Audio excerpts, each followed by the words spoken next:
Muy buenos días con todos, bienvenidos a un episodio más de Construyendo Verde. Muchas gracias a todos por conectarse y por estar aquí el día de hoy. El día de hoy vamos a hablar sobre un tema muy interesante. Vamos a hablar sobre cómo diseñar hoy un edificio nuevo con una expectativa de vida útil de 70 años, asegurando que no quede obsoleto a corto plazo frente a los desafíos ambientales y sociales emergentes. Para ello, contamos el día de hoy con el ingeniero Juan Manuel Vázquez. Juan Manuel Vázquez es ingeniero agrónomo de la Universidad de Buenos Aires, Argentina, dedicado hace 20 años a la construcción con materiales biológicos de alta eficiencia energética. Es coordinador del área de construcción dentro del programa de bioeconomía de la Facultad de Agronomía, UVA, director ejecutivo y miembro fundador del Instituto Latinoamericano Passive House ILAP, miembro fundador de Latam House Lancaster University UK, miembro global de Alliance for Building and Construction UN, expert advisory of the Global Open Air Quality Standards y miembro fundador del Reimagine Building Collective. Además, es Certified Passive House Designer y Certified Passive House Tradesperson. Juan Manuel, bienvenido. Muchas gracias por tu presencia el día de hoy. Por favor, puedes iniciar tu presentación.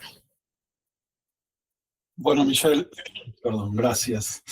Te voy a pedir que me digas ahora si cuando comparto, si lo ven bien, porque yo quedo ahí sin ver más. Ahí voy.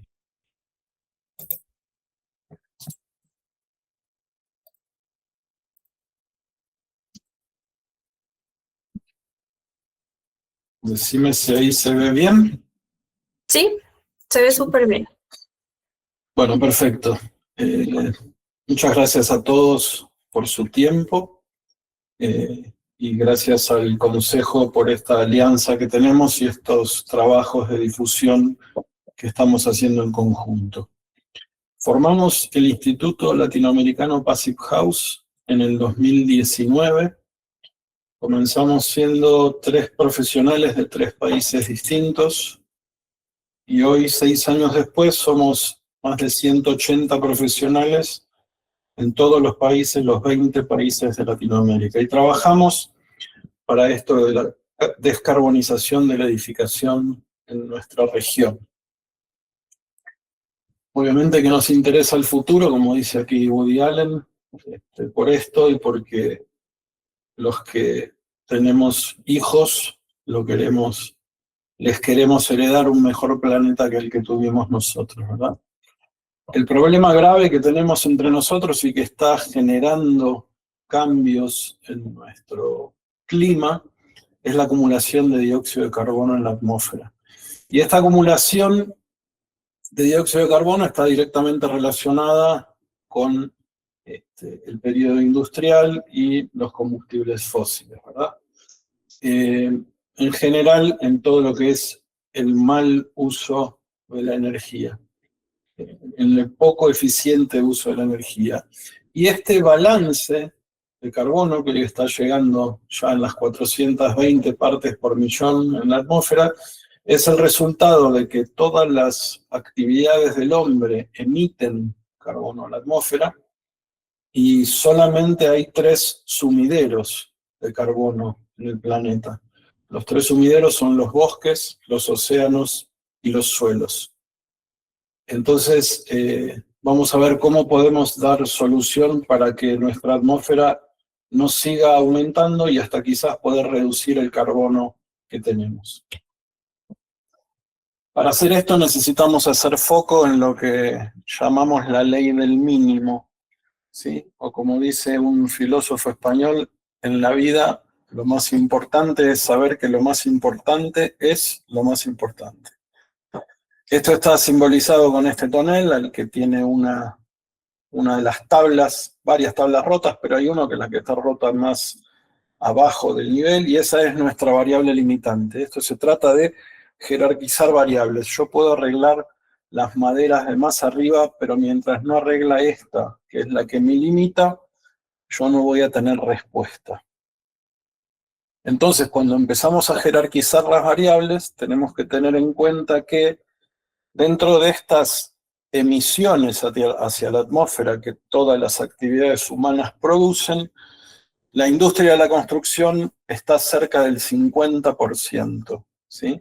Y siempre les pido, cuando vean estos gráficos así de tortas, que se fijen en la fuente, ¿sí? Esto es la Agencia Internacional de Energía y Arquitectura 2030, dos fuentes para mí de mayor confianza, ¿verdad? Entonces, a veces cuando uno ve estos gráficos, por ejemplo acá, y puede decir la construcción emite el 28%. No, bueno, claro, dentro de industria hay un montón de cuestiones de construcción y dentro de transporte lo mismo. Entonces, cuando empezamos a indagar firmemente en esto, son los edificios la principal fuente de emisión de carbono a la atmósfera.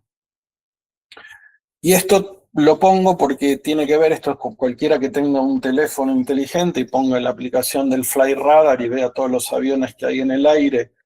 En algún momento va a decir, bueno, esto es una contaminación brutal. Bueno, si ustedes ven acá, toda la aviación doméstica e internacional, incluido cargas, no llega al 3,5%.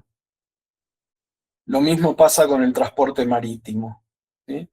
Entonces, si estamos hablando que no llega ninguno al 3,5% o apenas lo supera, y hablamos de que en la construcción solamente el cemento emite el 8% de las emisiones, esto es un poco contrastar, digamos, lo que es percepción con lo que es realidad, ¿no? Porque cuando uno ve esto, percibe que esta es la gran contaminación. Bueno, no es así y está lejísimos de serlo.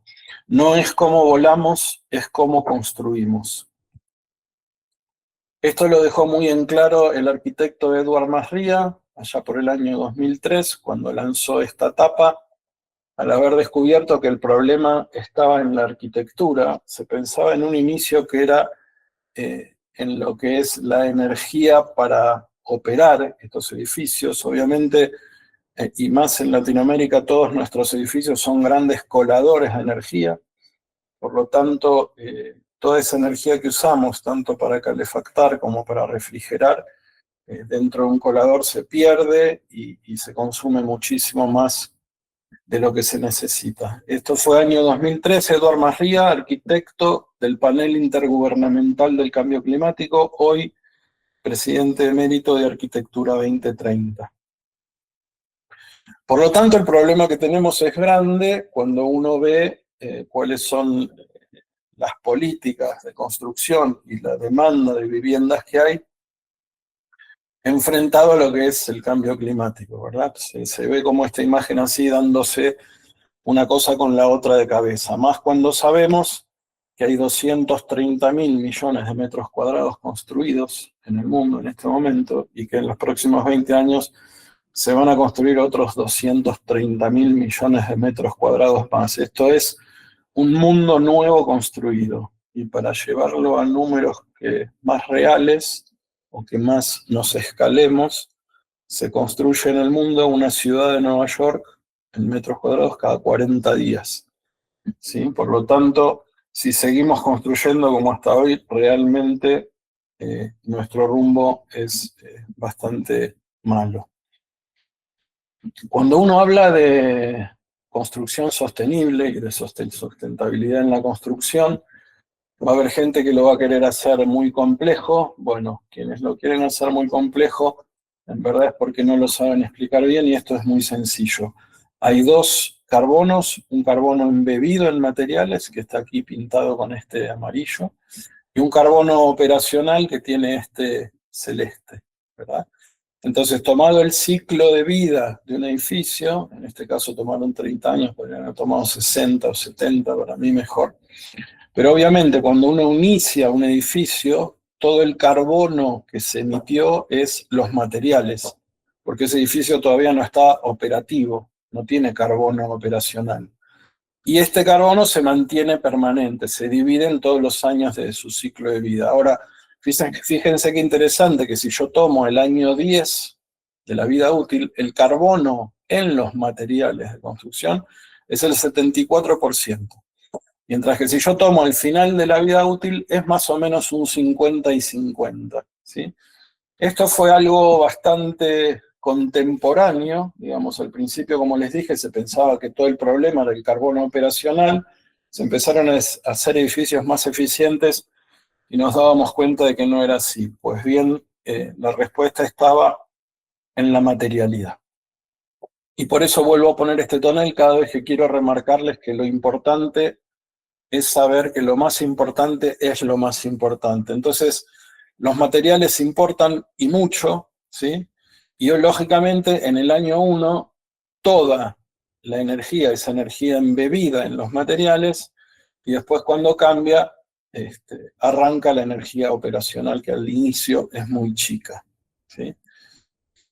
Con respecto a lo que es un edificio tradicional, digamos, y de nuevo volviendo a jerarquizar las variables, cuando analizamos cuáles son las categorías que más impactan, ¿sí?, a la hora de decir las emisiones de carbono a la atmósfera, vemos que estructura y aislación se llevan casi el 60%, ¿sí? Por lo tanto, obviamente que es importante trabajar en todo lo otro, sí, claro que es importante, pero trabajando en estructura y aislación vamos a tener una respuesta más importante e inmediata. Vuelvo a poner esto, ¿sí?, para hablar de jerarquización de variables. Esto que les mostraba recién es para un edificio. Ahora vamos a hablar un poco de lo que es particionamiento interior, ¿sí?, en oficinas, por ejemplo, ¿no?, en donde, según el ciclo de vida, ¿sí?, de los materiales, obviamente una oficina cambia muchas veces los layouts, los boxes, cuando son bancos, cuando son oficinas corporativas, etc. Entonces, dependiendo de si los materiales se van a usar 8 años y medio, o 2 años y medio, o 3, fíjense que podemos pasar de casi un poco menos de 1 tonelada de carbono emitido por metro cuadrado a pasar a casi 4 toneladas, ¿sí? Entonces es muy importante cuando pensamos en la utilización de materiales para un edificio nuevo, es muy importante cuando pensamos en la utilización de materiales para el cambio de un layout de un edificio existente, o para cualquier rehabilitación que querramos hacer de un edificio existente, porque en eso también trabajamos. Desde el instituto, obviamente, que difundimos los principios del Passive House, y ahora también voy a tratar de explicarles por qué, ¿no? Estos principios los estuvieron viendo cuando Marcelo Buenchunir hizo su exposición y cuando el arquitecto Pablo Masachesi hizo la suya, pero el Passive House se basa en estos 6 o 7 principios. Si tomamos como principio 0 a la bioarquitectura, y le ponemos el número 0 porque creemos que es lo primero que tiene que ver, antes ni siquiera de dibujar nada sobre el papel, el tener en mente lo que es la arquitectura bioclimática, orientaciones, aleros, etc. El primer principio, que es el aislamiento térmico continuo, ininterrumpido e importante, tiene que ser justamente para que no quede obsoleto. El segundo principio es la libertad de puentes térmicos. El tercero, las ventanas de altas prestaciones. La ventilación mecánica con recuperación de calor y la hermeticidad del edificio. Es muy importante que los edificios sean herméticos y vamos a ver por qué. Y agregamos este principio 6 para todo lo que es, sobre todo Latinoamérica, quitando la Patagonia argentina y chilena y alguna zona de alta montaña.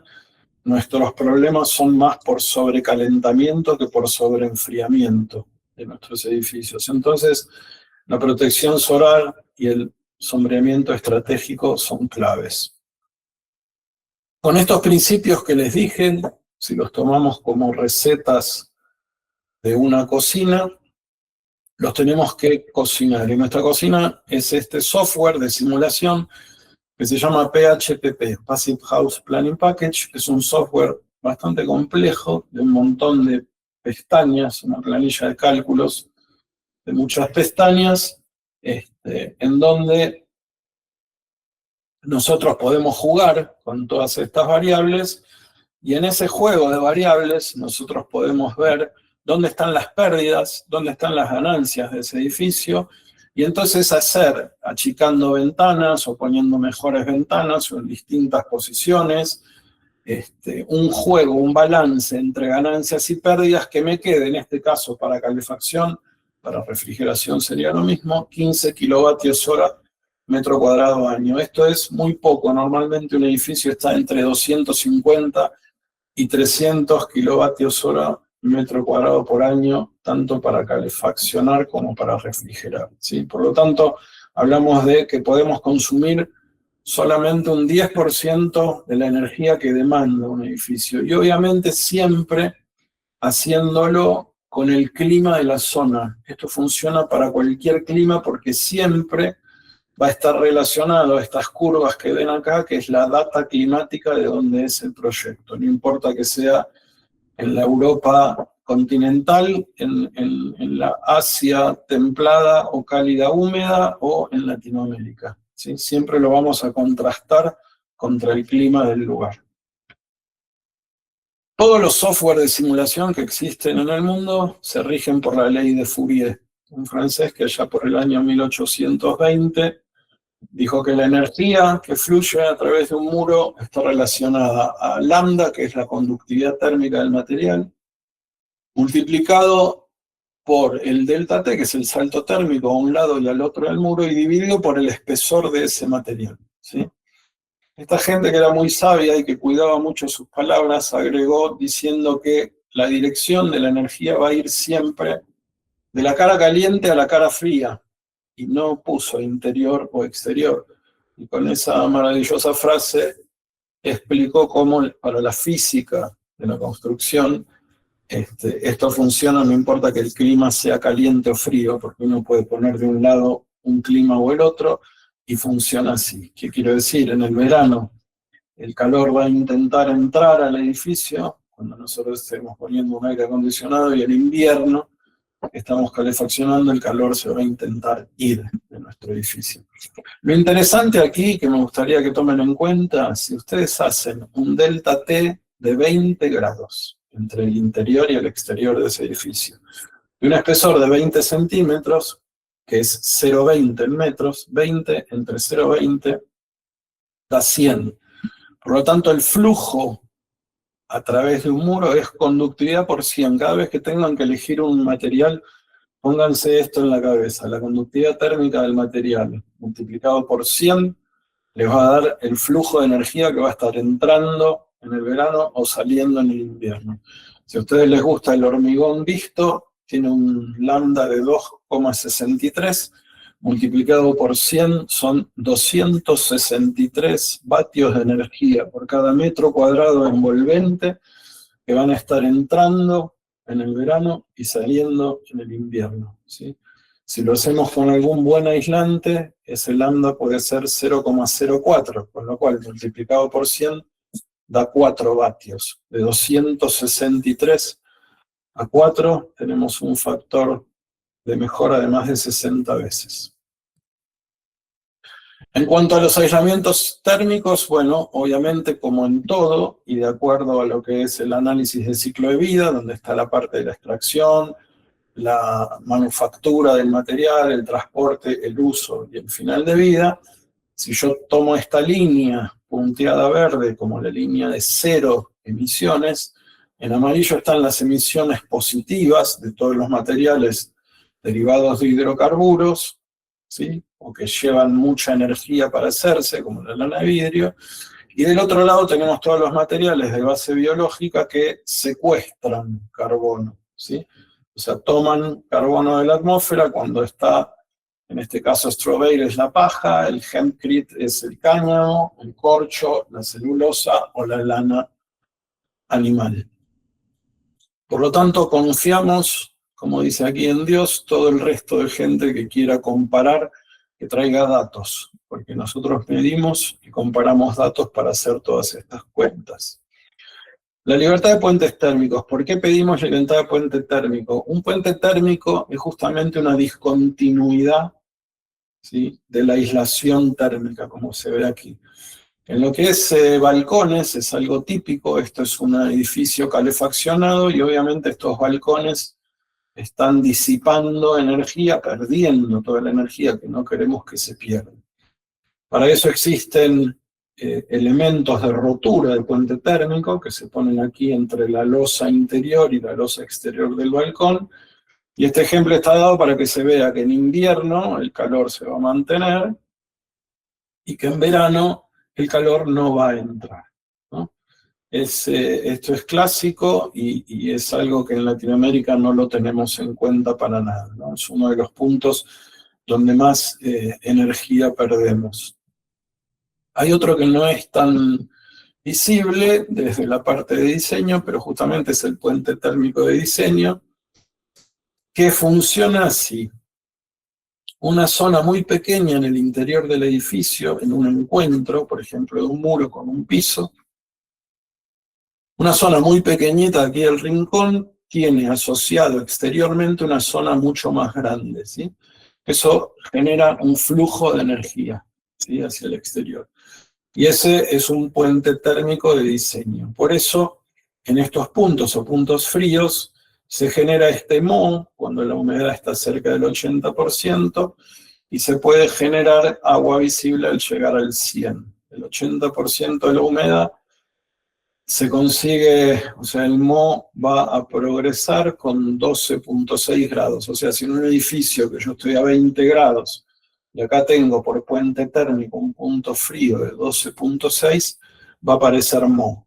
Y si ese punto se sigue enfriando y llega a 9.3, va a aparecer agua. Esto es un problema para nuestra salud, cuando está como en este caso, o si está asociado a un elemento estructural, es un problema en sí para el edificio. Por eso los puentes térmicos son muy importantes. Las carpinterías de altas prestaciones son muy importantes y ahora les vamos a ver el porqué, pero como ustedes ven hay triples vidrios o dobles vidrios. También ven acá un aluminio con esto que es una poliamida, una rotura de puente térmico, ¿sí? Son ventanas de triples contactos, muy herméticas al agua y al aire, y obviamente que no tiene contacto el perfil exterior con el interior, en el caso de aluminio, que es muy conductor. También pueden ser con maderas o con PVC, ¿sí?, en todos los casos. Lo interesante también, aquí se ve que el intercalario de los vidrios también tiene que ser aislante, no tiene que ser de aluminio, como pasa muchas veces en Latinoamérica, porque genera el puente térmico del intercalario y eso genera las ventanas que lloran, decimos nosotros, porque condensa. La ventilación con recuperación de calor, un punto importantísimo en lo que tiene que ver con que nuestros edificios no queden obsoletos. Los edificios tienen que respirar, sí, tienen que respirar por donde nosotros lo podamos controlar y filtrar, que son estos equipos, que parecen muy complejos, pero en verdad son muy simples. Lo que hace es constantemente trae aire fresco del exterior, ¿sí?, y lo impulsa hacia el interior, ¿sí?, y saca aire viciado del interior y lo expulsa hacia el exterior. Lo que pasa es que en este núcleo intercambiador de energía, el aire que entra, en este caso frío, se va a calentar con el que ya estaba caliente en el interior, y entonces la diferencia de temperatura que vamos a tener que corregir va a ser de 1 o 2 grados, y no de 20 o 25, como suele pasar en algún invierno frío. Obviamente ese aire también es filtrado.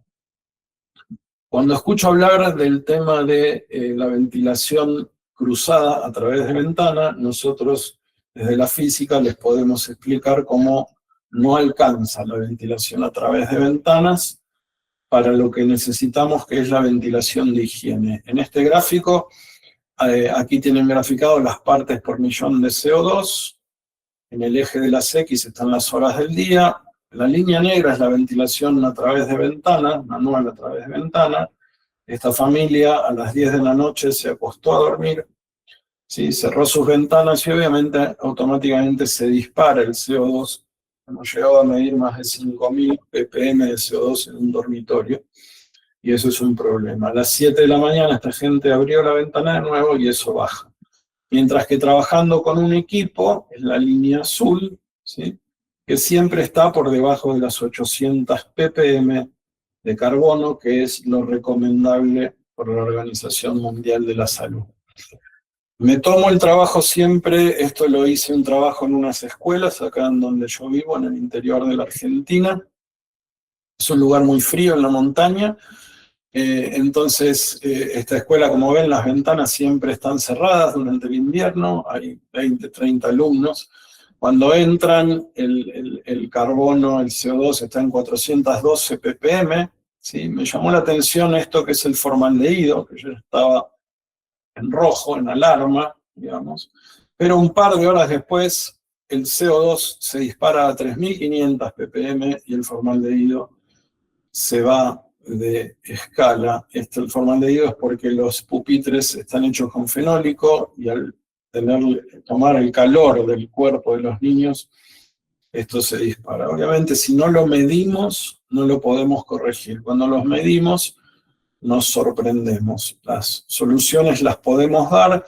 No es lógico que en un centro de estudio estén los niños estudiando con este nivel de CO2 que trae aparejado ni más ni menos que la pérdida en la capacidad cognitiva. Cuando hablamos de materiales particulados, y esto es para que tomen una idea de escala, ¿sí? La contaminación del aire se mide en material particulado de 2,5 micras, ¿no? Si esto fuera un cabello humano, que son 50 o 70 micras, y esto fuera un grano de polen, que son 10 micras, bueno, entran 4 partículas de 2,5 micras en un grano de polen, ¿sí? Esto sería un grano de arena, 90 micras. Entonces, imagínense lo que estamos respirando, ¿no? Cuando respiramos esta cantidad de material particulado de 2,5 micras, ¿por qué se mide la contaminación ahí? Porque este es el material que pasa por el tracto respiratorio, llega a los alvéolos y pasa a la sangre, esa granulometría de material. Por lo tanto, y ahora vamos a empezar a hablar de estos edificios a prueba de futuro, que es lo que tenemos que tener en el radar. Este es un filtro, ¿sí? En una vivienda, como dice acá, semi-rural, ¿sí? 6 meses, este es el filtro nuevo, y esto es 6 meses después. En un lugar que uno debería decir, acá el aire es prístino, ¿verdad? Y cuando uno, digamos, respira a través de estos equipos, se da cuenta que los filtros terminan 6 meses después en esas condiciones. Por último, bueno, el principio de la hermeticidad, nosotros lo medimos presurizando las viviendas con esta lona roja con turbina, que se llama ensayo de blower door, y la protección solar no necesita mucha explicación, las radiaciones tienen que bajar para que el calor que se transmite por radiación, conducción y convección, si le sacamos la pata de la temperatura radiante, vamos a tener un trabajo mucho más suave para llegar a temperaturas de confort. Con respecto a qué es una vivienda, y esta frase que pongo acá de Mollison es: los problemas en el mundo son cada vez más complejos, las soluciones son vergonzosamente simples. Yo no sé en qué momento en la arquitectura nos olvidamos que una casa, una vivienda, es la sumatoria de la envolvente opaca más la envolvente acristalada. Agregué los puentes térmicos, pero podríamos decir que es la envolvente opaca más la acristalada, ¿no? Y empezamos a desarrollar edificios que son todos acristalados, ¿sí? Que si hacen un poco de foco y ven, casi todos los blackouts están cerrados. Esto es el Costanera Center en Chile. No está bien ni hacerlos totalmente vidrios, ni hacerlos totalmente opacos, como este edificio en Nueva York. Tiene que ser un balance entre estas dos cuestiones. Estas fotos son de Santiago de Chile también, de edificios hermosos, de diseño, pieles de vidrio, vidrios no técnicamente preparados para esto que se lo usa. Entonces los arquitectos lo hacen así, diciendo que tienen una luz natural hermosa. Como ven, la gente la pasa mal porque cuando les da el sol de poniente, los blackouts están hasta el piso. Y cuando uno ve un blackout que está del lado de adentro, en una sombra del lado interior, la energía ya entró, ya está compitiendo contra los aires acondicionados y la gente ahí adentro en esas condiciones de trabajo lo está pasando mal. El siglo XXI está siendo y va a ser el siglo de la construcción en madera. Este edificio que está acá es un edificio icónico, está en el centro de Londres, lo hizo el mismo que dice esto, que es el arquitecto Andrew Waugh. ¿Sí? Hizo este edificio, son 9 plantas, 100% de madera, 27 departamentos. Cuando Waugh daba sus conferencias en la Universidad de Yale, el New York Times sacó de la industria del cemento esta publicidad a 2 páginas diciendo: si van a usar madera en edificio, cuidado con los incendios, y van a talar prácticamente todos los árboles en los edificios de mass timber. La verdad, algo bastante tonto de parte de la industria. Se tendrían que haber unido a esto que era la solución a la estructura y no pelearse contra eso. La madera no se quema, la madera se carboniza, el carbón es una defensa natural de la madera. Esta es una madera laminada, como ven acá las distintas láminas, ¿sí? Sabiendo que una vez que está carbonizado, el fuego avanza hacia los 7 milímetros por minuto, yo puedo diseñar una viga de madera, como es esta que está aquí, que después de 1500 grados de temperatura quedó soportando al hierro doble T y a los hierros de construcción, que a 600 grados en el núcleo colapsan, ¿sí? Es simplemente un tema de diseños, escala y tamaño.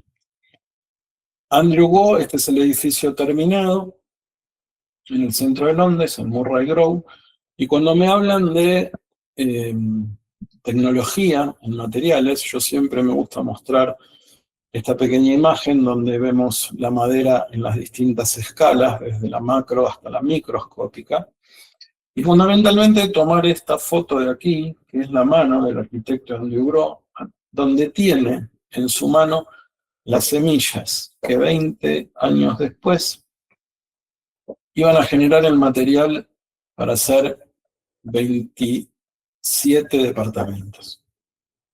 Entonces siempre desafío a los ingenieros en materiales a que me digan dónde hay un material más tecnológico que esto, ¿no? Que uno pueda tener en su mano semillas que 20, 25 años después pueden generar el material para construir 27 departamentos. Y por otro lado, en las antípodas de estos tenemos el Burj Khalifa, edificio más alto del mundo, ¿sí? 828 metros de puro hormigón y acero. Esta foto está tomada de atrás, está en el medio del desierto.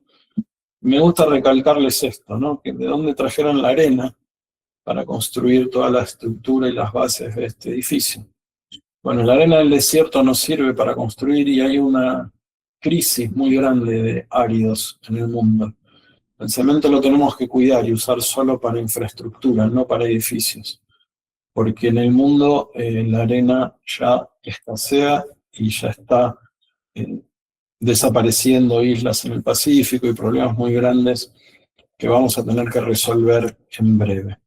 Con respecto a los materiales de base biológica, esta es una vivienda que construimos aquí en mi zona de las sierras, haciendo unos módulos de fardos de paja de trigo. En mi provincia hay mucho trigo, ¿sí? Es una estructura de hormigón en este caso, porque el techo era un techo vivo muy grande y muy pesado, pero después todo se construyó con fibras comprimidas, ¿sí? Una casa perfectamente aislada. Esta es la primera vivienda que entra dentro de la base de datos del Passive House Institute en Alemania, construida en Uruguay, en Montevideo, por el arquitecto Martín Comas, integrante del ILAB. También hecha toda con materiales de base biológica, fibras comprimidas dentro de bastidores de madera. Acá tienen la casa en su totalidad, en un barrio muy lindo de ahí de Uruguay, de Montevideo.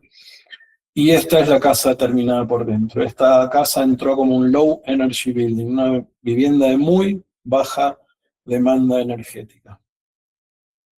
Por último, y volviendo a lo que es estructura y aislación, este es un edificio que ya está terminándose en Suecia, son 12 pisos, 100% madera y paja de trigo comprimida, hecha por la gente de Eslovaquia, una empresa de Cococón que genera estos paneles, ¿sí? Muy buenos. Un edificio que se va a certificar íntegro Passive House en el interior de Suecia, ¿sí? Todo madera SLT en losas y estructuras, y los vanos rellenos con materiales biobasados. Por lo tanto, ¿qué es lo que tenemos que tener en cuenta, ¿no? A la hora de diseñar un edificio que va a durar 60 o 70 años a partir del momento que lo hagamos? Bueno, el clima está cambiando, eso está claro, y las olas de calor, por eso pongo estas fotos, porque es de noche, las olas de calor van en contra de la salud humana, sobre todo por no dejar descansar durante las noches, las altas temperaturas en la noche. Ya, aunque haya presidentes latinoamericanos que nieguen el cambio climático, hay científicos que están midiendo cómo va a ser el clima en las distintas ciudades, y esto estamos hablando de 15 años adelante, no de 70 o 60. Entonces, si nosotros ya sabemos que Madrid va a tener el clima que hoy tiene Marrakech, y que Barcelona va a tener el clima de Australia, que Suecia va a tener el clima de Bélgica o de Hungría, que hay un corrimiento hacia el Ecuador, ¿no? Como de 1000 kilómetros por estas temperaturas, generar hoy un edificio en Madrid en base al clima de Madrid y con muy poca aislación, no tiene mucha lógica. Eso, como les digo, va a quedar obsoleto. Imagínense en Latinoamérica, donde prácticamente no usamos aislaciones ni vidrios de altas prestaciones. Obviamente que Sudamérica no está exento de esto, ni Centroamérica tampoco.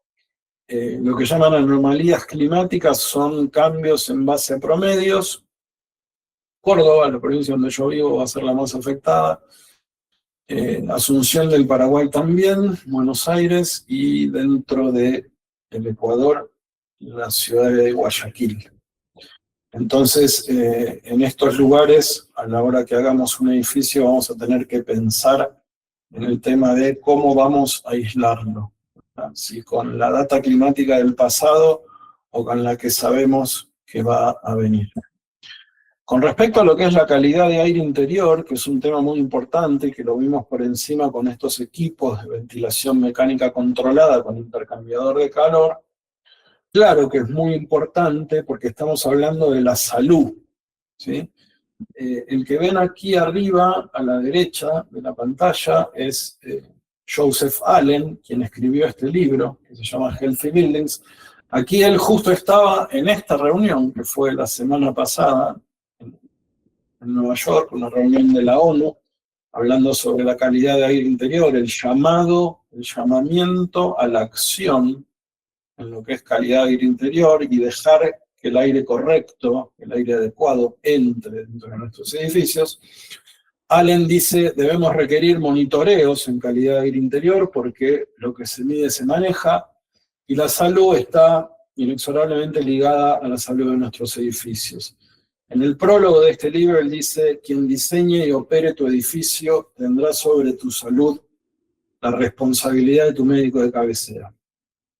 Por eso el tema de la calidad del interior es un tema enorme, ¿no? Sobre todo cuando vemos este tipo de noticias, ¿no? Donde habla justamente de Quito, de que el aire está contaminado 239 días al año, ¿no? Entonces, todo lo que hablamos de ventilación a través de ventanas, etcétera, etcétera, ¿las ventanas tienen que estar? Sí, claro que sí. ¿Se puede abrir una ventana en una vivienda Passive House? Totalmente, en el momento que uno quiere.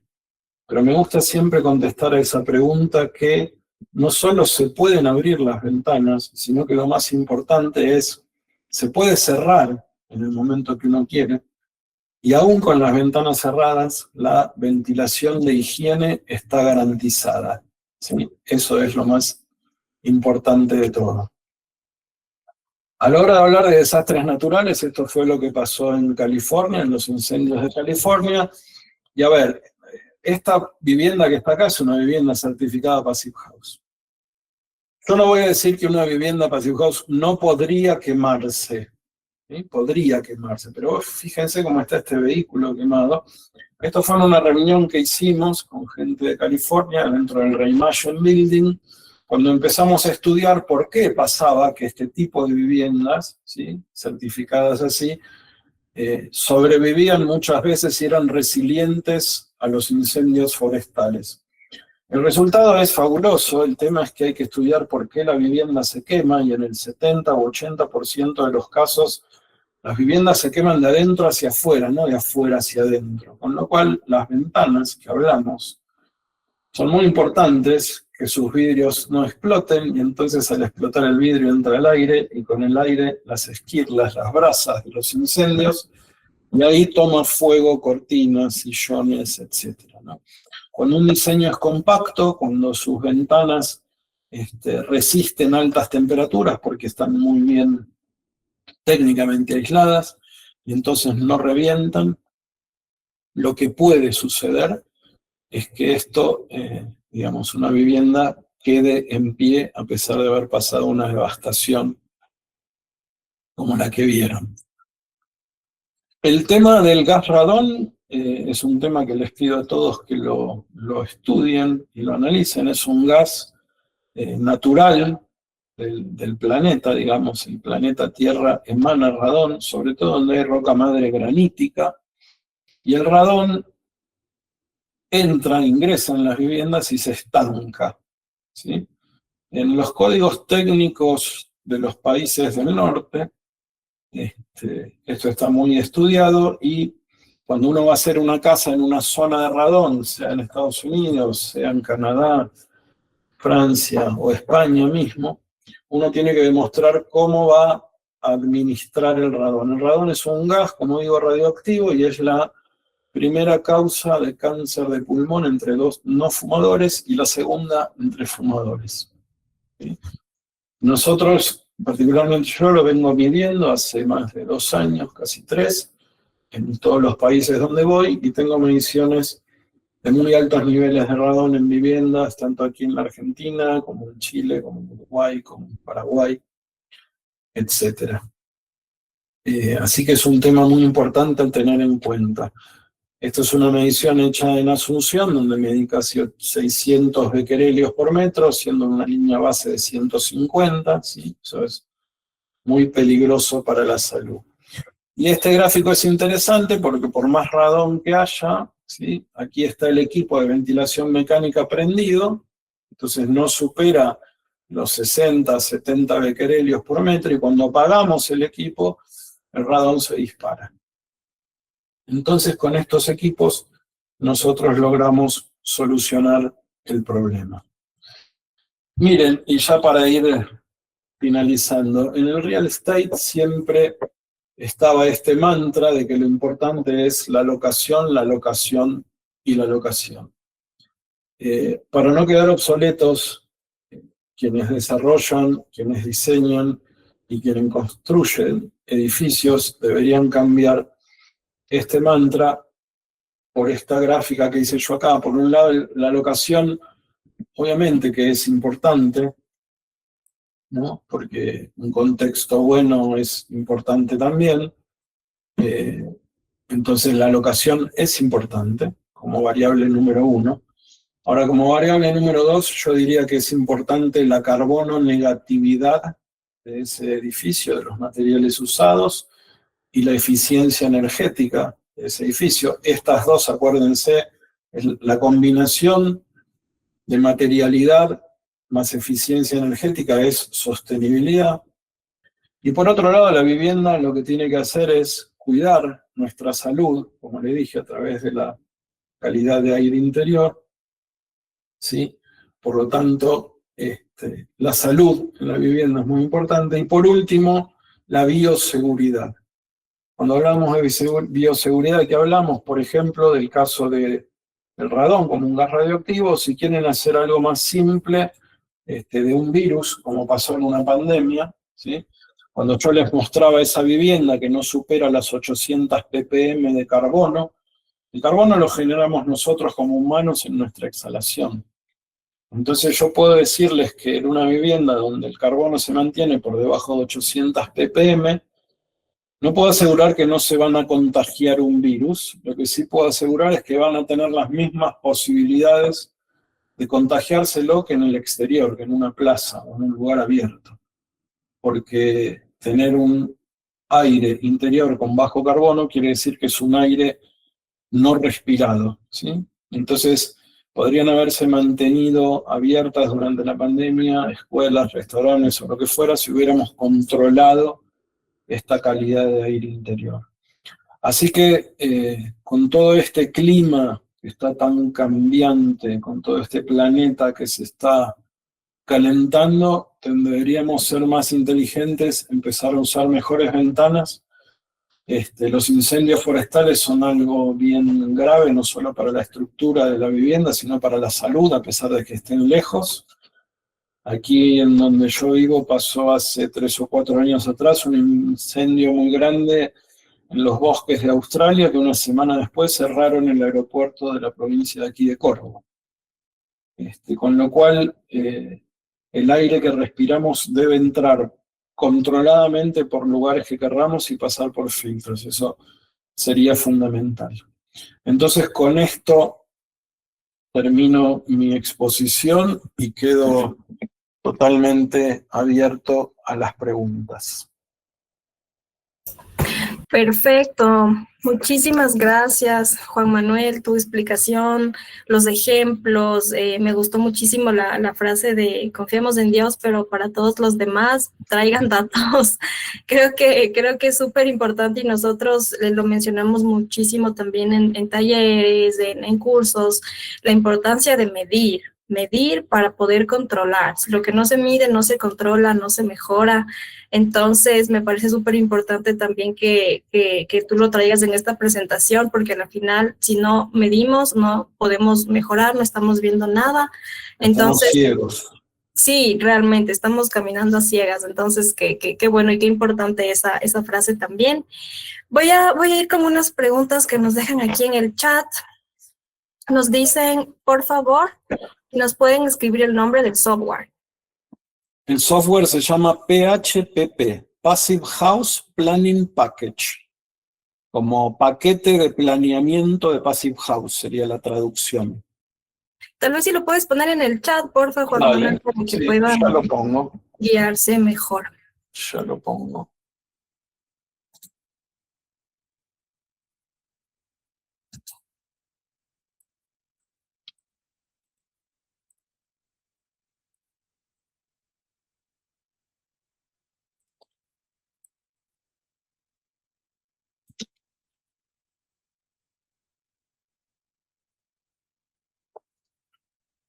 Perfecto. Uy. Ya lo dejó Juan Manuel ahí en el chat para que lo puedan revisar. Tenemos otra pregunta. En relación con los enfoques de diseño arquitectónico en la zona intertropical, he observado que en algunos discursos y propuestas se enfatiza la conveniencia de recurrir a soluciones herméticas y altamente aisladas. Sin embargo, considerando que estos contextos climáticos no presentan las mismas exigencias térmicas que en zonas con mayor altitud, ¿cuál sería la justificación técnica de promover este tipo de estrategias y cómo se contrastan con alternativas bioclimáticas y adaptativas a las condiciones locales? Bueno, como yo recién les mostraba, no quedan prácticamente lugares en el mundo donde uno no ponga un filtro en un equipo de estos de ventilación mecánica controlada y que pasen, como les mostré yo, que vean de nuevo. Si no lo medimos, no lo vamos a ver. Un material particular de 2,5 micras es invisible al ojo, ¿no? El radón es invisible al ojo, pero uno lo respira. Entonces, necesitamos sí o sí que la vivienda sea estanca, ¿sí? Necesitamos sí o sí que la vivienda sea aislada, porque como les dije, el clima ya sabemos, ya lo tenemos medido. O sea, podemos decirle, señores, los que viven en Madrid en 2050 van a tener el promedio de clima de Marruecos. Y entonces en Barcelona va a tener el promedio de clima del centro de Australia. Entonces, por más que sea un lugar, como puede ser Quito, como puede ser Ciudad de Guatemala, donde nosotros dentro del Passive House le llamamos Happy Climate, como que con muy poco ya uno puede estar en confort, eso no va a permanecer así. Eso está en cambio permanente y van a sufrir, como ya han sufrido, olas de calor en determinados momentos. Y entonces hay que estar aislado. Estando aislado, uno se aísla de un exterior que es agresivo. ¿Agresivo por qué? Por frío, por calor, por humedad. La pregunta hablaba de una zona tropical húmeda, ¿no? La humedad no es buena en exceso para la salud. Tiene que estar entre un 40 y un 60%, no más de eso. Entonces, estos equipos, de hecho, lo que hacen es tomar el aire dentro de la vivienda de zonas húmedas y impulsarlo en zonas secas para bajar la humedad, para mantener la humedad en lo que se llama la humedad sin riesgos. ¿Sin riesgos de qué? De mohos, de ácaros, de polen, bacterias, etcétera, ¿no? Entonces, claro, nosotros ¿por qué ventilamos? Es una buena razón. Por un lado, por la humedad, porque no importa que vivamos en la Amazonía o que vivamos en el desierto de Atacama, nuestra vida cotidiana genera 10 litros de humedad en 4 personas en una vivienda. Ahora, esos 10 litros de humedad, que por ahí no nos dicen nada, dentro del aire de esa vivienda generan una humedad relativa del 90%. Entonces tenemos que sacar CO2, porque somos bombas de CO2, y tenemos que sacar humedad. Son las dos razones más fuertes por las que hay que ventilar. Entonces, ¿por qué no ventilamos? También les puedo decir un montón de cuestiones, por ruido, por seguridad, por lluvia, por viento fuerte. Entonces, eso hace que nuestra ventilación no sea constante, y debe ser constante, y debe ser filtrada para que podamos garantizar una salud impecable adentro de la vivienda. No sé si habré contestado al interesado de la pregunta, pero ¿y cómo se contrasta con bioclimática? No, como les dije, la bioclimática es el primero de los principios. Tiene que ser el principio cero. O sea, se lleva muy bien con la bioclimática todo esto. Y te voy a decir más, la estanqueidad, porque a veces dicen las viviendas tienen que respirar. No, no es cierto eso. Para la física de la construcción, la definición de respirabilidad es la administración de humedad en una vivienda. No tiene que ver con aire que entra y salga, ¿sí? No es que el aire tiene que atravesar el muro y entrar a la vivienda y salir. Y de hecho los materiales biobasados, que es lo que más nosotros trabajamos, son tremendamente buenos por eso y para eso. Así que no hay conflicto entre la arquitectura bioclimática, no importa la zona, como les dije, no importa en dónde estemos, porque siempre vamos a trabajar con el clima local. Y hay lugares, en México hay una vivienda Passive House certificada que tiene tiene un equipo de ventilación mecánica y no necesita intercambiador de calor por las temperaturas del DF. Sí necesita sus filtros por razones obvias de contaminación. Al igual que les mostré con las noticias de ahí de Quito, ¿no? De la cantidad de días donde, me faltó decirles, la contaminación de material particulado es el triple del máximo admisible.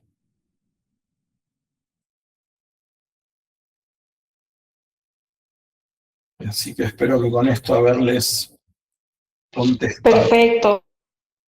Noel, podemos... Sí, Ahí no te podemos escucho, continuar con la Michelle. siguiente pregunta. Nos dicen, ¿ahí me escuchan? Te escuchaba mejor cuando estabas, no sé si era la otra máquina o... A ver. Ya, déjame probar. Ahí estás bien. Un ratito. Ya, perfecto. Sí, tal vez. Ahora sí. Sí, estoy con un poco de eco, mil disculpas. Bien, tenemos igual otra pregunta. Nos dice, muy interesante exposición, tengo 2 consultas. ¿Cómo incrementar el uso de la madera certificada en la construcción en general? Y la segunda, ¿qué sugerencias tiene para intervenir en construcciones existentes para mejorarlas o certificarlas? Bueno, existe en lo que es el estándar Passive House lo que llamamos EnerFit, que es la certificación para viviendas existentes.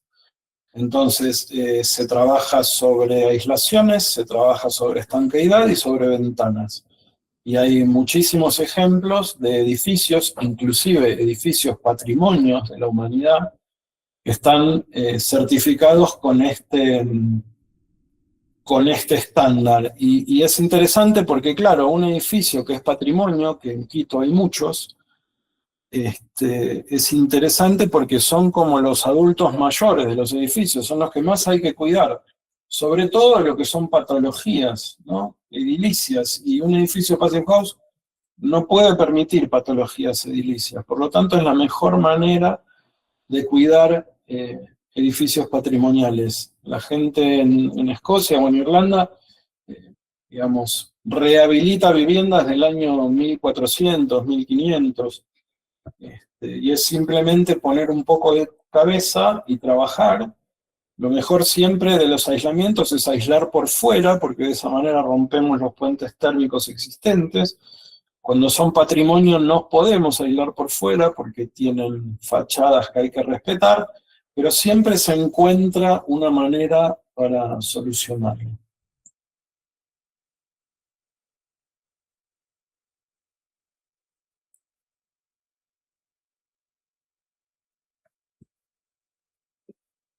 De hecho, Michelle, digamos, el parque existente que existe es gigantesco y y lo vamos a tener que hacer, lo vamos a tener que rehabilitar. Y después preguntaban sobre cómo hacer para usar más madera certificada. Bueno, eso depende de los arquitectos y de los diseñadores y de los que toman decisión en el proyecto. A ver, en el Código Técnico de España está entrando ahora, en 2026, todo lo que es los EPD, los Environmental Product Declaration, la declaración medioambiental de producto. Entonces España está apostando fuertemente a eso. Uruguay es un país que no llega a 4 millones de habitantes, pero que tiene una política de Estado de construcción en madera. Entonces, así como yo les dije, las viviendas son la principal fuente de emisión de carbono en la atmósfera. Si nosotros podemos hacer que esa fuente deje de emitir y se transforme en un sumidero, trabajando con materiales de base biológica, se genera un círculo muy virtuoso, ¿no? O sea, estamos cerrando la principal fuente y añadiendo un sumidero. O sea, la naturaleza se encarga de hacer el secuestro de carbono con la fotosíntesis y nosotros en determinados materiales podemos estoquearlo, ¿sí? En lo que se llama el Carbon Capture and Storage, la captura del carbono y el estocaje de carbono, en la cual Inglaterra acaba de inyectar 22.000 millones de libras esterlinas en sus países para hacerlo, lo tenemos muy fácil construyendo con madera, con fibras, con materiales de base biológica.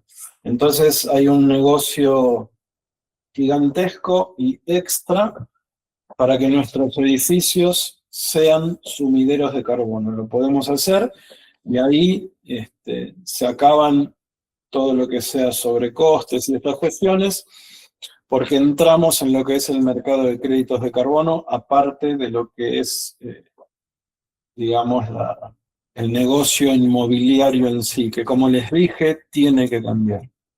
Y eso va a cambiar en base a todas estas cuestiones, ¿no? Estas reglamentaciones de códigos técnicos. Todos estamos trabajando para descarbonizar la industria de la construcción y la utilización de la madera es uno de los actores principales, digamos. Así es, correcto. Muchas gracias, Juan Manuel, por tu respuesta. Tenemos otra pregunta de Rodrigo. Nos dice, Passive House, más allá de lo climático, ¿es para tener una casa aislada por las partículas de aire? El Passive House, en la búsqueda de la altísima eficiencia energética, encontró, y sin buscarlo, que da solución a los problemas de calidad de aire interior. Porque la casa está estanca al aire, no hay infiltraciones indeseadas, el aire entra por un solo lugar, que son estos ventilación mecánica con intercambiador de calor, y pasa por filtros. Entonces, Yo te puedo demostrar cómo en lugares donde hubo incendios forestales, vos adentro de una vivienda Passive House respirás un aire perfectamente puro y no te tenés que andar cuidando del aire exterior, que en el momento de un incendio forestal los hospitales colapsan por los problemas respiratorios, ¿no? Perfecto. Otra pregunta igual de Rodrigo. Nos dice, como dice, para climas tropicales lo ideal climáticamente es disipar la temperatura con mucha ventilación. ¿Puede esa ventilación mecánica lograr esa disipación de calor? Mirá, te digo más, no solo puede, sino que no hay manera de hacerlo naturalmente. Y te explico por qué. Porque vos, cuando haces esta ventilación natural, si vos ventilaras lo que necesitas para esta ventilación de higiene, estaría entrando tanto aire por esa ventana que cerrarías la ventana. Y por otro lado, el aire que entra, al no tener un intercambiador de aire, a ver, vos podés estar en una vivienda, en una zona donde, digamos así, tropical, de mucho calor y tal, que por ahí durante la noche refresca, y entonces vos ingresás ese fresco adentro de la casa y la cerrás. Y después te ventilás con estos equipos. Y entonces ese fresco es el principio de un termo. Vos en un termo pones agua fría y conserva el frío. En un termo pones agua caliente y va a conservar el calor. Entonces, ¿qué es lo que pasa en las zonas cálidas? En las zonas cálidas, claro, usan aire acondicionado tremendamente, sobredimensionados y todo. Ahora, se apaga el aire acondicionado y automáticamente empezaste a transpirar. La idea de generar un termo es que vos puedas climatizar tu casa con un equipo 10 veces más chico que el que calculan los climatizadores, que lo necesites un par de horas durante el día y que después tu casa mantenga ese ambiente fresco, ¿sí? Entonces tenés que estar aislado y tenés que estar hermético para que se mantenga. Y a ver, se me estaba ocurriendo recién, mira, todo el mundo tiene una passive house dentro de su casa, que le llamamos refrigerador o heladera, ¿no? La heladera no funciona constantemente. El motor de la heladera genera impulsos de frío y después ese frío lo mantiene, obviamente, porque es un equipo que está súper aislado, no tiene ventanas, cierre hermético, etc. Entonces vos podés estar en pleno trópico y tenés un freezer, ¿y por qué ese freezer mantiene el frío a pesar de no estar completamente activa la energía? Porque las bombas aplican frío durante un rato, después lo que hacen es conservarlo, ¿no? Entonces, si lo piensan desde ese lado, quizás lo van a entender bien. Donde hay equipos de aire acondicionados tan grandes, como pasa en Asunción. Y para esto, mirá, nosotros ya hemos organizado 2 desafíos del cubo de hielo. Uno en Santiago de Chile en 2021 y el último en marzo en Asunción del Paraguay. Construimos unas cajas, ponemos 1 tonelada de hielo adentro de esas cajas y las dejamos 10, 12 días, en el caso de Paraguay, a 39, 40 grados de temperatura. Y entonces demostramos cómo una vivienda hecha con la normativa nuestra, después de esos 10 días todavía quedaban más de 100 kilos de hielo sin haber tenido ningún aporte de energía exterior más que el cubo de hielo mismo. Ahí es donde se hace visible lo invisible, ¿no? Pero hay que entenderlo por ese lado. Claro que es importante, y lo entiendo, en las zonas tropicales, la ventilación a través de ventana y lo que fuera, pero, a ver, no es lo mismo estar debajo de una palapa que estar en una vivienda bien cerrada, bien a una temperatura determinada, ¿no? De confort siempre, y mantener esa temperatura de confort, entre 20 y 25. Eso es un poco mi aporte, que de nuevo no está peleado con la bioclimática ni con la posibilidad de ventilar, todo lo contrario.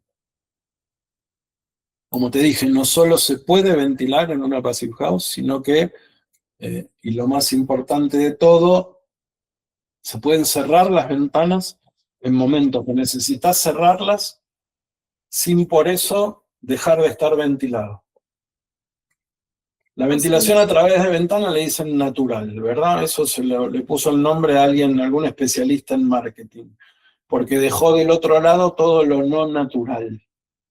Nosotros a la ventilación con esta mecánica le llamamos controlada, para marcar que la ventilación por ventana es descontrolada. No hay control, ¿sí?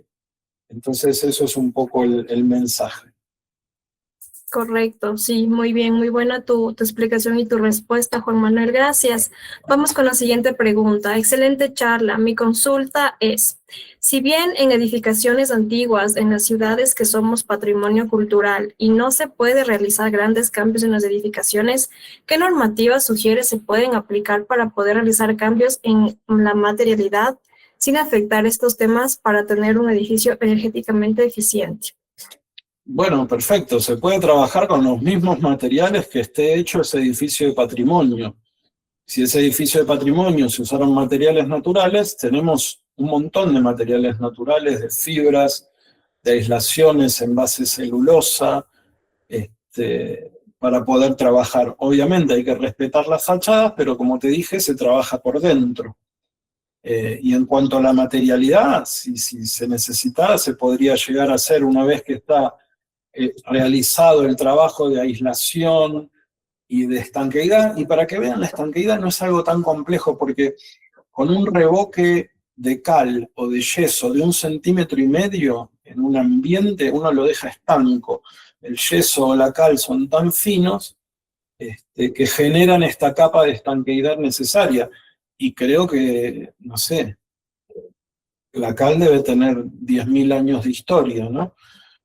Entonces, por eso digo, se puede revocar un edificio de patrimonio si fuera de adobe con adobe, pero siempre calculando y sabiendo y midiendo. Entonces, yo sé que antes del revoque le voy a poner una aislación determinada y después le voy a dar una terminación, como me ha tocado trabajar con especialistas en patrimonio, y a mí me encanta, porque como trabajamos con materiales naturales, es como volver a rever todo, ¿no? Entonces, si una pintura tiene que ser una pintura al óleo, y bueno, las pinturas al óleo parecen unas recetas de cocina, ¿no? Llevan aceite, caseína de huevo, es hermoso trabajarlo así.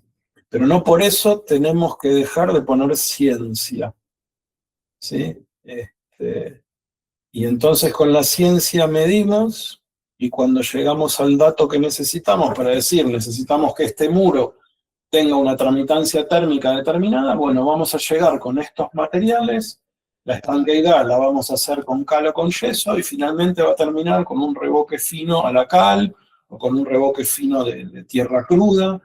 La tierra cruda, y para estos lugares que preguntaban antes,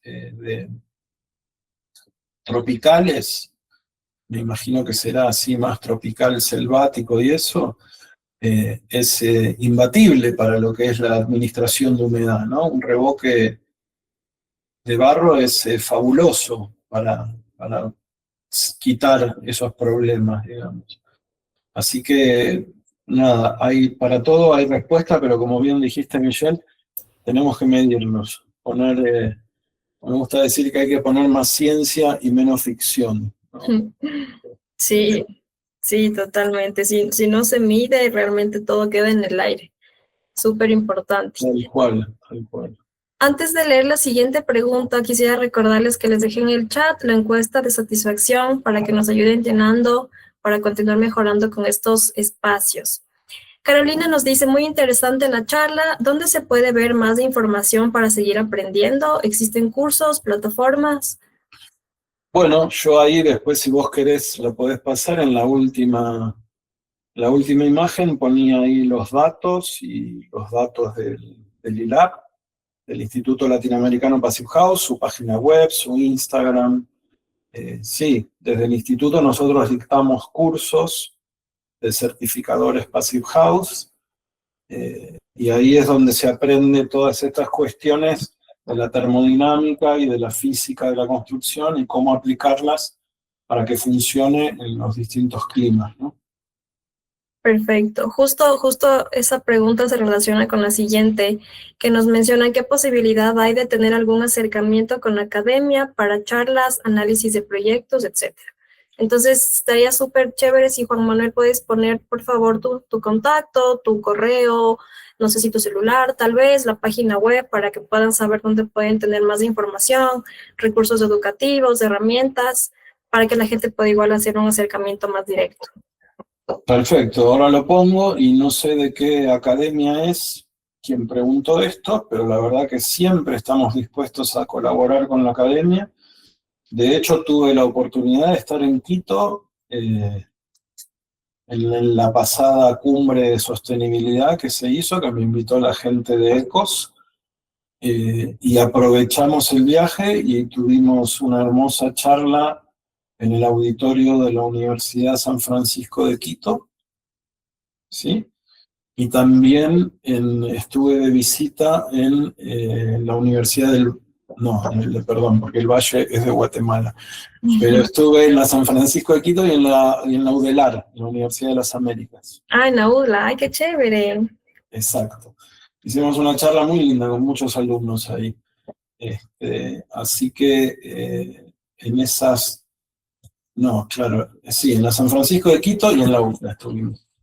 Ahí, se me mezclan las universidades, pido disculpas, porque también había estado en ese viaje en Guatemala y habíamos estado, pero lo que quiero que entiendan es que para nosotros, como Instituto Latinoamericano Passive House, lo más importante es, primero que nada, el profesional local. Y como paso seguido al profesional local, la academia local, ¿no?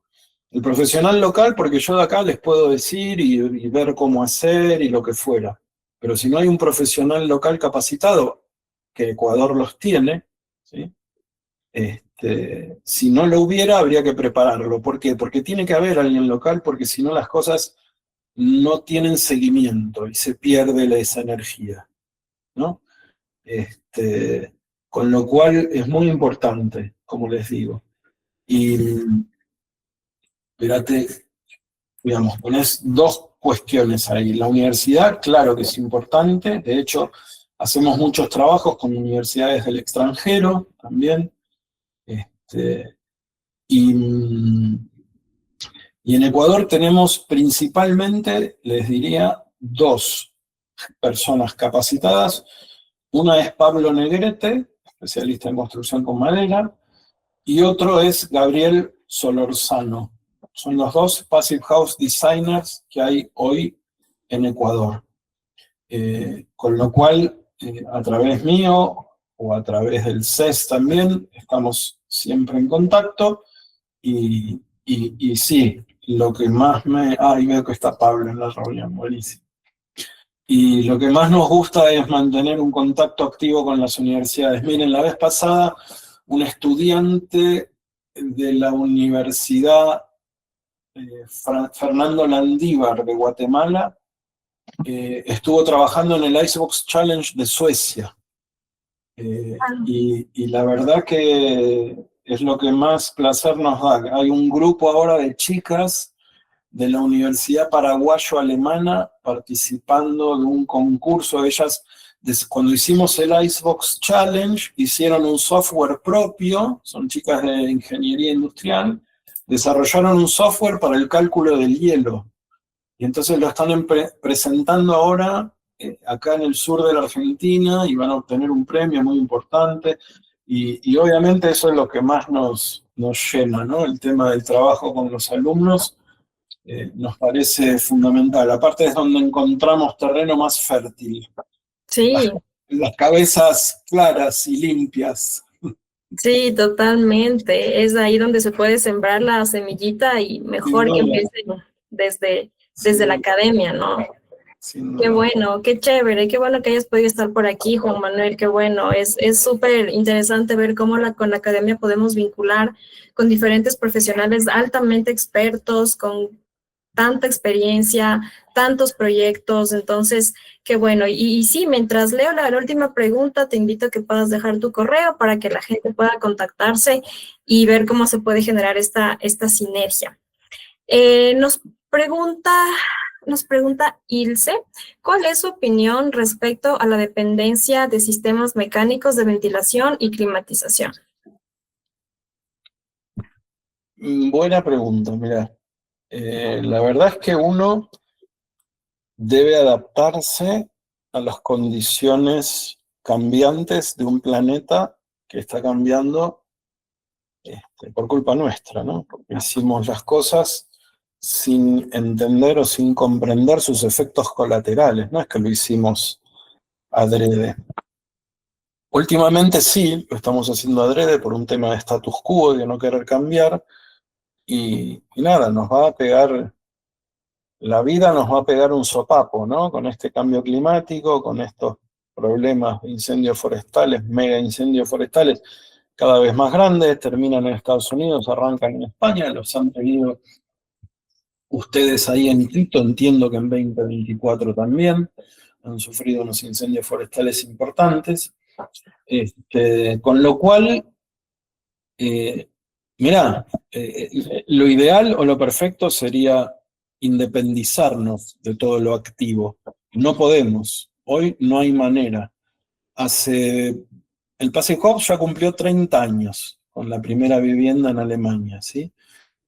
Antes, hasta hace 20 años, o 20 o 25 años, se decía que el Passive House eran las viviendas que solamente se refrigeraban o calefaccionaban a través de la ventilación mecánica controlada, con una pequeña batería muy chiquitita. Hoy con las olas de calor, cuando nosotros simulamos los edificios, nos damos cuenta que sí o sí necesitamos una pequeña demanda de energía, sobre todo para refrigerar. Para calefaccionar, no. Pero para refrigerar, sí, porque se ha ido tanto el promedio de temperatura para arriba, que algunos días al año, y no importa dónde estés, vas a sufrir ese calor nocturno. Con lo cual, por un lado, la ventilación mecánica controlada, en cuanto a la dependencia activa, son 2 ventiladores como los que tiene una CPU de escritorio, de una computadora de escritorio. O sea, te estamos hablando de un consumo, no sé, de 30, 50 dólares al año, ¿no? O sea, es la nada mismo, es un ventilador de una computadora, ¿no? Por más que funcione 7x24, no consume nada. Y por otro lado, como te digo, no nos gusta y por eso aislamos bien. Entonces, cuando vos tenés una vivienda bien aislada, tu equipo, en este caso, que sería necesario por el calentamiento global de aire acondicionado, va a ser tan pequeño que quizás no exista en el mercado. Mirá lo que te digo. A veces nos pasa que calculamos demandas de frío y el mercado no tiene equipos tan chicos para proveerlos. Porque ellos saben que las viviendas son coladores, entonces desarrollan equipos sobredimensionados. Entonces, qué mejor que, como te digo, que tener un equipo, que ese equipo pueda funcionar un par de horas y que después ese frío tu casa lo mantenga. Es la mejor manera, no hay duda. Y como te digo, nos gusta decir una frase que es, claro, cuando se habla de sostenibilidad siempre se habla de paneles solares, de molinos eólicos. ¿Es importante? Sí, claro que sí. Ahora, la primera energía alternativa tiene que ser la eficiencia. Lo primero que tenés que hacer vos es bajar la demanda de energía de tu proyecto. Una vez que llegues a solo ese 10%, que es la donde podés llegar con respecto a otro edificio tradicional, después ves que ese 10% te lo dé, no la red, sino si podés, que te lo den unos paneles solares o unos molinos de viento. Pero primero, la eficiencia. La eficiencia tiene que ser la primera energía alternativa. Eso, sin dudas, ¿no? Por ahí es por donde tenemos que empezar. Después vemos cómo suplimos esa eficiencia, pero ya con una eficiencia tan grande, cualquier equipo activo va a ser muy chico y va a estar prendido lo mínimo e indispensable. Es como un backup que vas a tener ahí.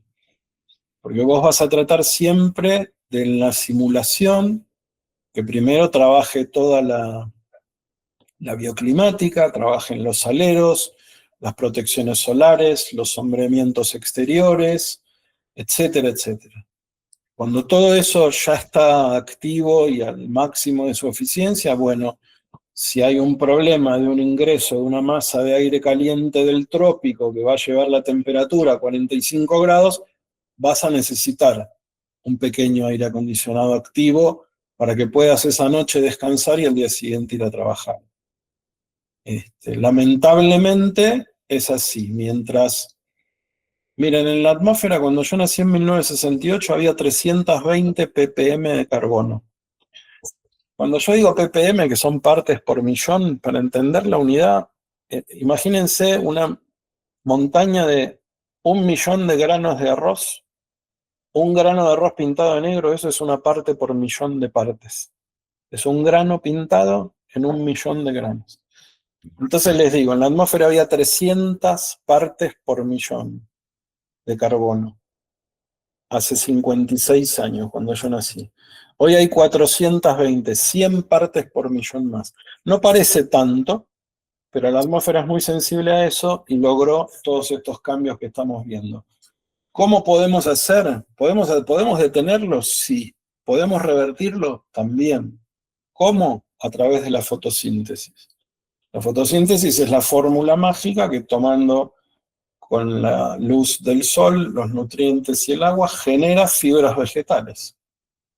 Si esas fibras vegetales las usamos para construir, ese carbono va a quedar inactivo durante 60, 70 años, lo que dure ese edificio.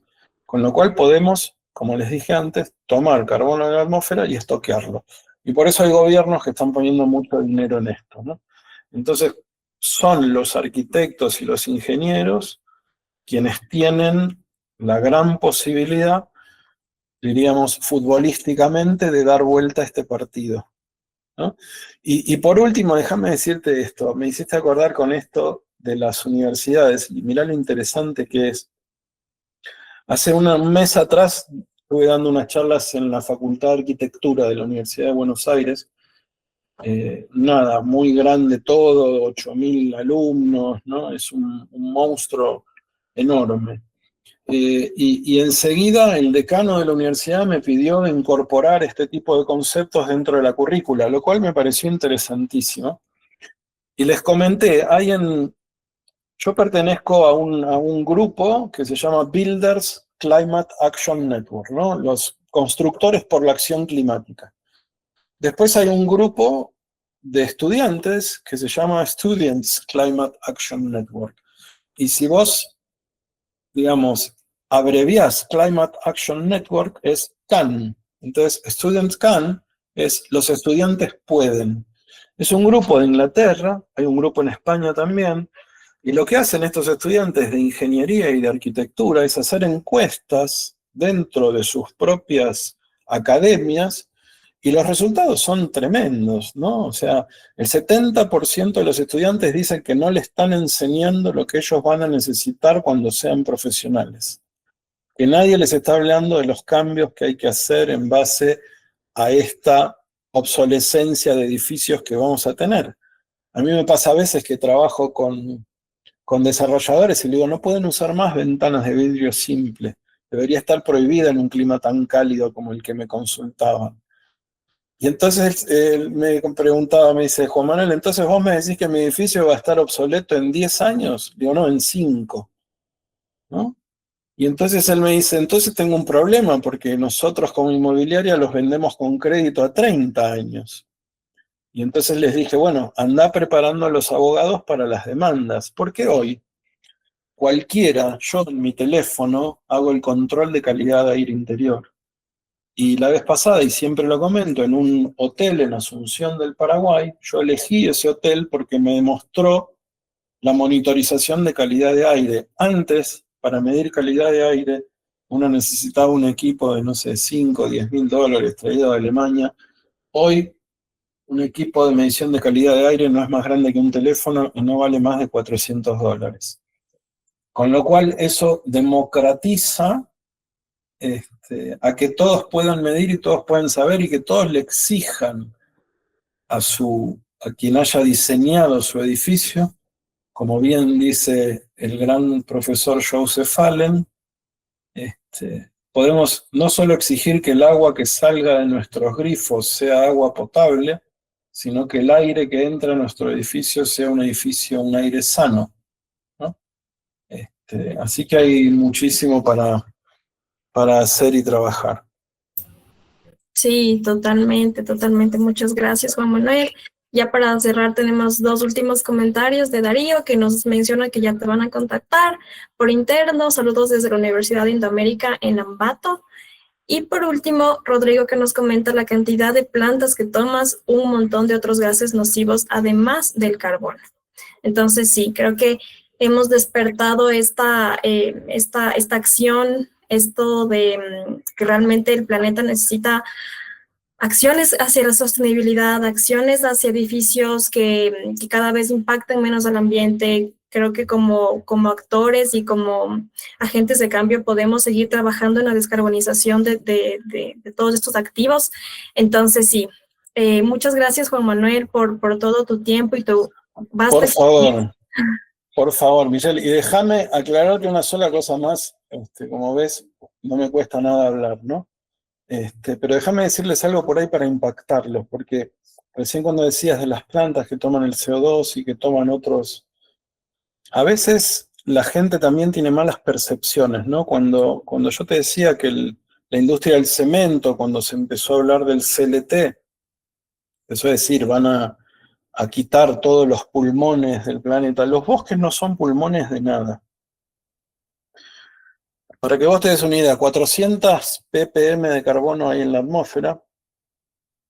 Por cada molécula de carbono en la fotosíntesis, un árbol o una planta genera una molécula de oxígeno. Por lo tanto, si hacemos una cuenta rápida, eso da que sería un 0,04% de oxígeno el que generan las plantas en el planeta, ¿sí? Nuestra atmósfera tiene 20% de oxígeno. Los bosques no son pulmones de nada, no generan el oxígeno que respiramos, no mueven la aguja. Los bosques son importantísimos, súper importantes, como reservas de biodiversidad, como humedales, como transportadores de agua. No mueven la aguja en el oxígeno que respiramos. El oxígeno que respiramos es un equilibrio de hace millones de años. Está en óxidos en la tierra, está en los mares, en corales, en el carbonato de calcio, en un montón de lugares. No tiene que ver, es simplemente un tema para que quede claro, ¿no? Porque siempre escucho por ahí a políticos decir, no, porque el pulmón, no es un pulmón, no respiramos de ahí. De ahí tomamos biodiversidad, funcionan un montón de ecosistemas, es importantísimo. Pero hablemos las cosas como son, no son pulmones, no nos vamos a quedar sin respirar. Y es muy importante para cuidar nuestros bosques que utilicemos madera de cultivo. No es que la madera de cultivo, es muy importante usarla como material. A ver, y con esto termino. Todos los materiales de construcción, o prácticamente todos los materiales de construcción en un futuro cercano, tienen que ser cultivados. Porque vivimos en un planeta biológico de recursos finitos. Entonces yo les decía, estamos colapsando el tema de los áridos y ya no hay más. No porque los áridos sean no renovables. Las arenas son renovables, a tasa geológica son 12.000 millones de toneladas al año, estamos usando 48.000 millones, 4 veces lo que el planeta nos da, ¿sí? Entonces esas son las cuentas que tenemos que hacer y que tenemos que dejar en claro para saber a dónde tenemos que ir, ¿no? Perdón, Millón, me entusiasmé. No, tranquilo. No, muy interesante lo que nos cuentas, en verdad. Son datos que a veces se nos va, pero muy interesante y creo que a nuestra audiencia también nos gustó muchísimo, aprendimos mucho el día de hoy y aquí también te felicitan en el chat. Muchas gracias por toda tu explicación y bueno, sí, esperamos vernos igual en otra oportunidad para tal vez ampliar un poco más de este tema o venir con un tema que se parezca, pero veo que en verdad hubo mucha participación de la gente y son temas muy interesantes que nos motivan a seguir haciendo estos espacios y a seguir trayendo contenido de calidad, como el del día de hoy. Cuando quieran ya tienen ahí mi contacto, así que gracias a ustedes por este tiempo que me tomé de más. Sí, y, Carolina veo que levantó su mano. Carolina, abrí tu micrófono, abrí tu cámara. Bueno, buenos días, tardes a todos. Muchas gracias, de verdad. Solo quería dar un agradecimiento a Juan Manuel, una charla súper interesante. Creo que vale la pena, tienen, quedan tantas dudas, ahondar más en detallado. Por eso también hice ahorita el comentario acerca de dónde seguir aprendiendo más. Creo que es súper clave que todos y estemos diseñando o no diseñando. Creo que de todas formas participar dentro del gremio de la construcción es lo que nos reta a todos desde todos los puntos de vista a ser parte de esta realidad, por llamarlo así, y este cambio que debemos hacer. Solo eso, gracias. Buenísimo. Gracias a vos, Carolina, y nada, y acá a las órdenes. Me han tratado muy bien cuando estuve en Quito, así que me encantaría volver en cualquier momento. No, sí, muchas gracias. Encantados. Cuando puedas venir, eres súper bienvenido. Me permití dejar en el chat la página web del ILAB para que igual Caro y todos los participantes puedan conocer un poco más desde ahí. Y sí, estamos pendientes para poder hacer otra charla, ampliar este tema, resolver las dudas que se quedaron tal vez ahí por atrás. Pero sí, listo, estamos súper pendientes. Muchísimas gracias, Juan Manuel, por tu tiempo. Nos extendimos un poco más de lo normal, pero creo que fue necesario. Bueno, muchísimas gracias a todos y que tengan un lindo fin de semana. Gracias, Juan Manuel. Gracias a todos por conectarse. Nos vemos en un siguiente episodio. Muchas gracias. Muy bien. Gracias. Buenas tardes.